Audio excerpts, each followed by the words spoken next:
Danette Burzlaff-Haag, welcome to the Apollo Papyrus podcast. Thank you, Aaron. It's great to be here. You survived a home explosion as a 10-year-old child, and you were crowned Mrs. Colorado in 2021. What was it like to be a beauty pageant queen with significant physical scars? Well, I was the very first severely scarred woman to achieve it, and I competed with women, like 40 plus women across our state. So it was quite an achievement. It felt remarkable. And really, the reason why I did any of it was to pave the way for others to understand that beauty isn't an external thing, and that when we work on our insides, right, and we heal and we grow through life, and learn to love ourselves, then other people see that too, and that's really where our beauty comes from. So I love the fact that it challenges traditional views of what beauty really is and can recreate something totally different, for people struggling, especially to fit into this superficial world. Feel free to tell our listeners more about yourself. Well, today I am an inspirational speaker, and so I've been speaking on stages across the United States and beyond since 2016. I'm also a mindset coach and have written this book, Beauty from Ashes, Transforming Wounds into Wisdom, Scars into Stars. And I'm just on this journey of inspiring people to see their own gifts. I feel like if we all are working on ourselves and believing in ourselves and doing what we're created to do, our world is just going to be a much better place. You mentioned your book is titled Beauty from Ashes, Transforming Wounds into Wisdom, Scars into Stars. Without spoiling too much about your nonfiction book, what is it about? It's really my life story that I grew up on a farm in the middle of Iowa, this teeny little place. My world was pretty small back then, and we're having a meeting, a 4-H meeting where a bunch of kids come together. So we had a house filled with girls ages 10 to about 14, and our furnace exploded. There was this huge explosion, devastating explosion. Nearly everyone was burned to some capacity. My dad and my brother and I were the worst of all 27 people. And my world went from having no worries. I had such a lovely childhood up to that point, to then looking different, to being in the hospital for months, to trying to find myself again under my scar-covered life at such a young age. And I just goes through the process of how trauma can stick with you, how it seeps into other parts of your life. It isn't just a moment in time. It really challenges lots of different parts of us. And today I'm also a co-founder of a nonprofit called Hero Haven, and I help firefighters and other first responders deal with their trauma, and how we talk a lot about how trauma is sticky and how it shows up in lots of different parts of life. So I go through every part of my life, the good, the bad, and the otherwise, and how it showed up, and how really it's a pathway to help others figure out how to get past it. And we all have trauma of some kind. And so I go through all the parts of my life, starting with the days and really kind of setting the tone of what my childhood was like, to being crowned Mrs. Colorado, to breaking down these barriers that we tend to see in our world, that we aren't good enough and that we don't fit into that box.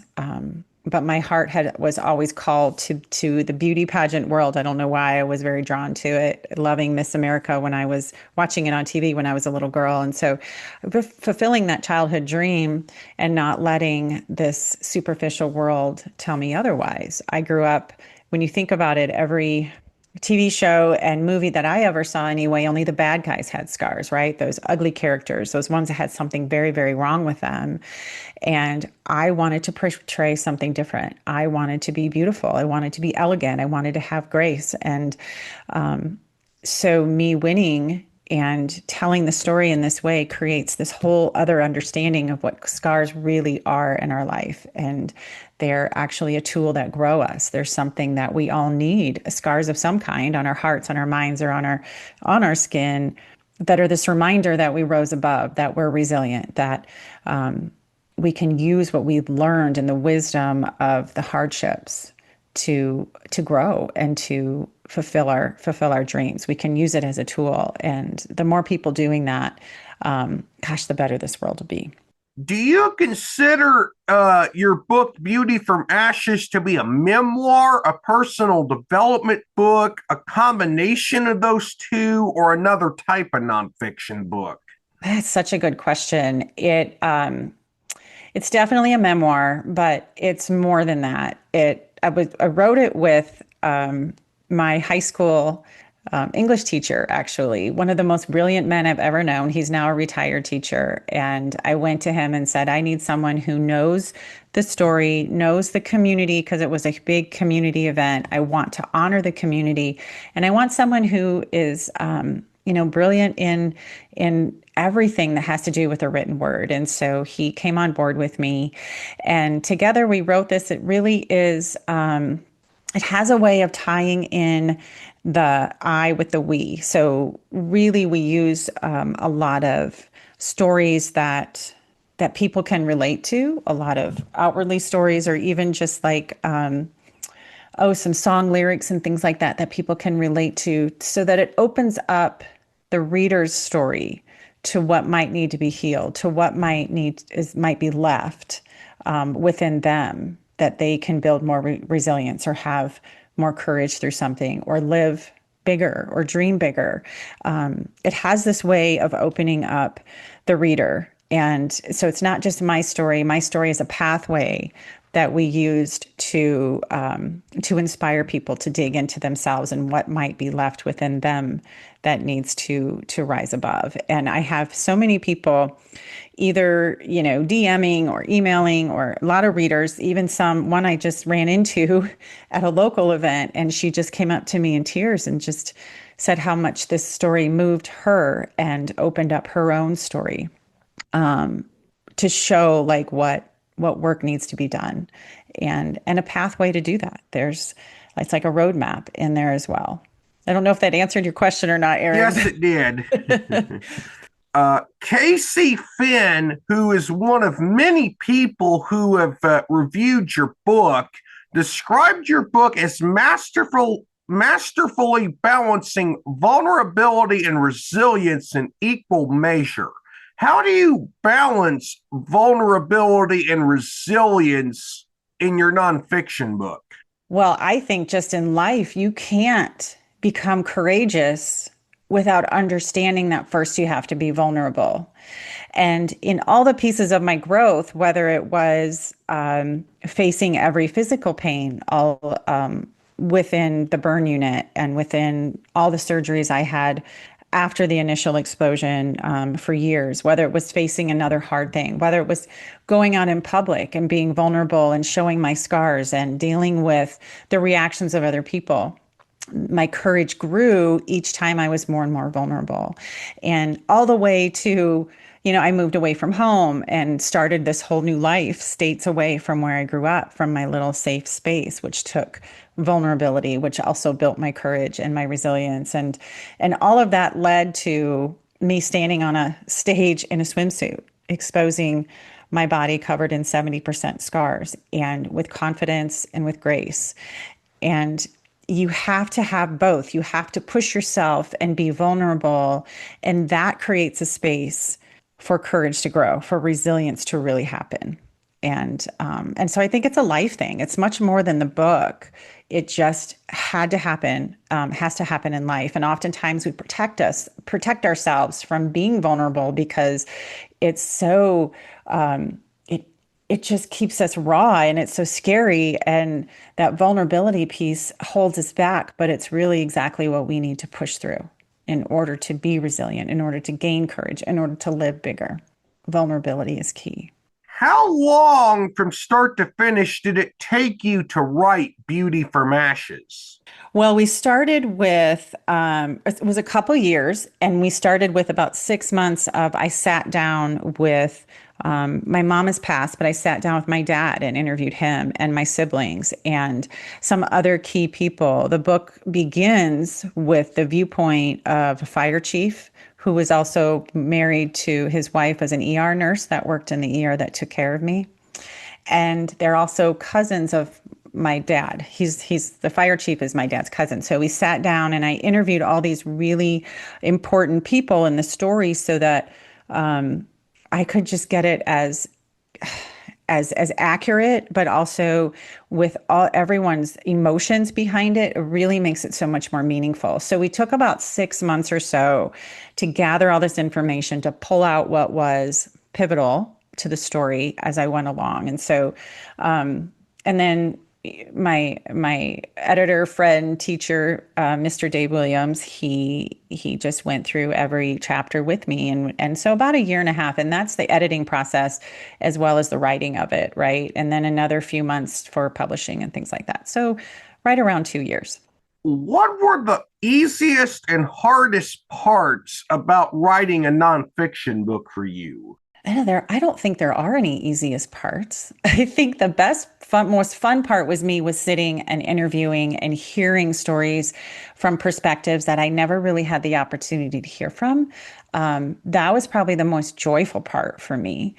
But the hardest part and the part that was probably the most surprising was I had already been speaking on stages and sharing my story in lots of different ways, but I hadn't dug into it to this depth.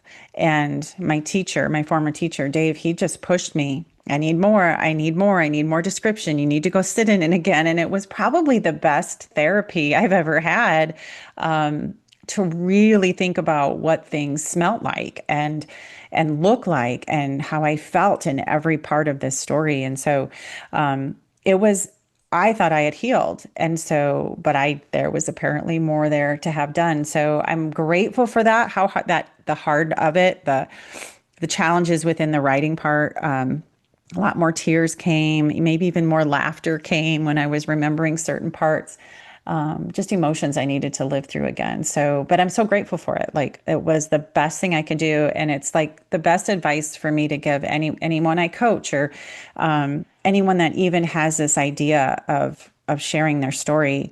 It's do it. And even if it's never published, it is such a healing journey when you sit down and look at your life or your family's life and what you've been through and what you've overcome and accomplished. It really helps you dig deep into yourself and get to know yourself even better. Is your book Beauty from Ashes independently, traditionally, or hybrid published? And what was it like to get your book published? Well, that was a whole other interesting process trying to figure out the best avenue. And I did go with it's self-published, a self-publishing company, and they're Book Baby, and they were just fantastic at every part of it and guiding it and stuff. It was just surprising how hard it was to get without previous experience, without having any background to be able to get your book into a traditional publisher, which I understand so much more now. But that was a big learning curve for me, was figuring out the best avenue to do that. So that took a ton of research on my part to do what felt right and what the door that opened, right? You have to just kind of take the door that opens and get it out there. Are you considering writing more books? And if so, what are some ideas you have for books that you are open to writing? I have thought about some things. Nothing is set in stone. This book is still finding its leverage. It has won one book award so far, Transformational Mindset Award from the Hustle and Heart Book Awards, which was so fantastic. It's up for a couple more awards coming up later this fall and through the winter time. So I'm excited about that. I'm not sure. That's a very good question, Erin. I always have lots of different ideas. This was very organically driven. I like to call it it was a God project. I just couldn't not write it. And I'm kind of waiting for that next kind of push when the time comes, what that might be. So this is a very good question. I would love to write some more, though. It's just it's so cathartic, and it's something that I actually enjoy. As an inspirational speaker and mindset coach, What topics do you typically talk about as a public speaker, and what services do you provide as a mindset coach? As a speaker, I have different programs for, I have a program that I call Unstoppable. That's for teen girls. Um, and we just dive into the tools they need to be successful to overcome. Um, that one, I love that one. It's very interactive. So most of my speaking has an interactive piece to it. So I do love smaller groups. I also have one called Flawless, where I help women see themselves the way God sees them, see their true beauty, and understand their value.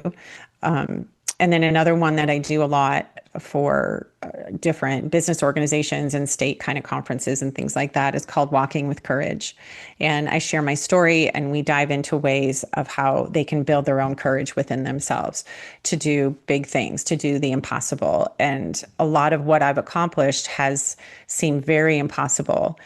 I won the crown, and then I went on to do some modeling and things. And for me, as a young girl, I just wanted to feel beautiful. And those are things I always wanted as a little girl, right? And now my courage has gotten me, led to one thing after another of doing these things that because I made the choice to dream big and to push myself and to really get to know myself. And so I share all of that in everything that I speak about. And mindset coaching, I really just do, it's all one-on-one, and I dive into their stories and I help them see it different. And we help close the door on some trauma stuff, especially as children. A lot of people have childhood trauma that sticks with them for a lifetime. And so one-on-one, we walk through those things and we close the doors on the things that those dark shadows from their past. And whether it's trauma or whether it's heartbreak, whether it's failure, there are definitely ways to close those doors and to help them build a new life for themselves and to accomplish the impossible as well. So we just walk one-on-one, and it's one of my favorite things that I get to do. What is the best advice you could offer to anyone who has survived physical trauma about overcoming any mental trauma experienced from a physically traumatic event? That's a loaded question. There's a lot of pieces of advice I would give. The one thing that I always share, whether I'm in front of one person or in front of an audience of 1,000, is a negative mind will never create a positive life. A negative mind will never create a positive life. And so it's inspiring people to remember those thoughts trickling through their mind are what sets the tone for their life, and to pay attention to how they're positive or negative and switch it. So, and I always say, if there's nothing else you take from me today, it's a negative mind will never create a positive life, and checking into how negative your mindset is. And there's always ways to improve it. It's something I continually do on the daily because life gets hard in small and big ways. And whether it's trauma, whatever it is, you have to always think positive. You have to always land on hope. And even when I looked in the mirror for the first time, and it's a big story that I share in my book, the first time I looked in the mirror afterwards, and then the time about 10 years later when I looked intentionally to see all the other things that I had going for me, all the gifts that I carried within me that were so much more important than the scars that my injury left me, and how I had to choose to turn that around, and how that was my job and no one else's. No one else could do it for me.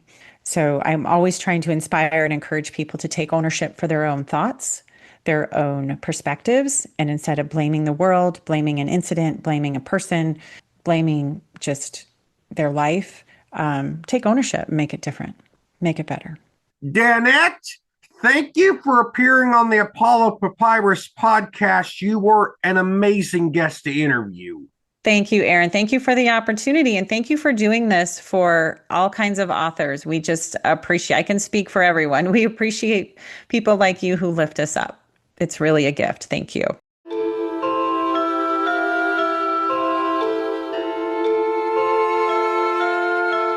This podcast episode is intended for the private listening of our audience. Any reuse or retransmission of this podcast episode without the express written consent of the podcast host is prohibited except under fair use guidelines. Royalty-free music and sound effects obtained from https://www.zapsplat.com.